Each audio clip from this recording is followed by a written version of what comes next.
Hello మిత్రులారా, అందరికీ నమస్కారం. 60 ఏళ్ల ముసలామె తను చనిపోతూ తన మనమరాలితో చివరిగా 9 మాటలు చెవిలో చెప్పింది. ఆ రహస్యమైన విషయాలు, ఆ ముసలామె ఏం చెప్పి ఉంటుంది అనే విషయాల గురించి ఈ వీడియోలో వివరంగా తెలుసుకుందాం. వీడియో చూసే ముందు మీకు ఇష్టమైన దైవాన్ని కామెంట్ చేసి, అలాగే వీడియోను ఒక లైక్ చేసి ఛానల్ని సబ్స్క్రైబ్ చేసుకోండి. తన మనమరాలితో చెప్పిన ఆ 9 రహస్యాలను ఈ వీడియోలో తెలుసుకుందాం. 1. ఒక పురుషుడు సముద్రం కంటే లోతుగా ప్రేమించగలడు, కానీ స్త్రీ అతని ప్రేమలో పూర్తిగా మునిగిపోకూడదు.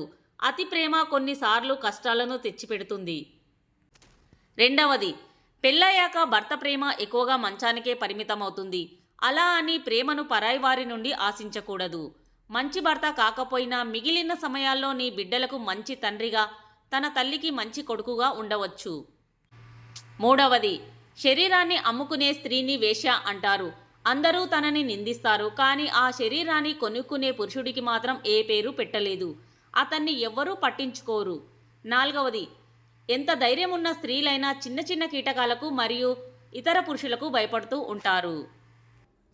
5. ఒక పురుషుడికి చెడ్డ సమయంలో స్త్రీ యొక్క తోడు కావాలి, కానీ మంచి సమయాలలో తన తల్లిదండ్రుల ప్రేమ మాత్రమే కావాలి. కాబట్టి చెడ్డ సమయాలలో నీ భర్త నీ దగ్గర ఉన్నాడు అని అత్తామామల గురించి చెడుగా చెప్పొద్దు. ఇది నీకు తర్వాత ప్రమాదాన్ని తెచ్చిపెడుతుంది. 6. స్త్రీ యొక్క అతిపెద్ద తప్పు ఏంటంటే ఆమె గతం గురించి ఆలోచించడం. దీనివల్ల స్త్రీ చాలా కాలాన్ని వృధా చేస్తుంది. గతాన్ని తలుచుకుంటూ తనలో తానే బాధపడుతూ అనారోగ్య సమస్యలను తెచ్చుకుంటుంది.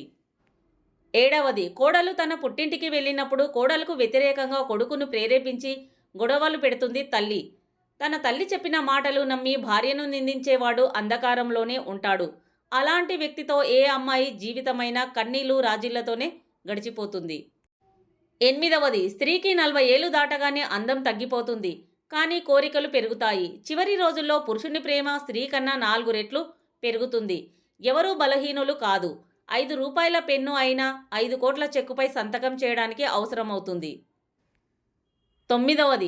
తప్పు చేసిన భార్యను దగ్గర చేసుకునేవాడు ఎంత నీతిమంతుడు అయినా భార్య తప్పును ఎప్పుడూ వేలెత్తి చూపిస్తాడు. కాబట్టి స్త్రీలు తప్పు చేయకూడదు. మిత్రులారా, వీడియో నచ్చితే లైక్ చేసి మీకు ఇష్టమైన దైవాన్ని కామెంట్లో టైప్ చేయండి. ధన్యవాదములు.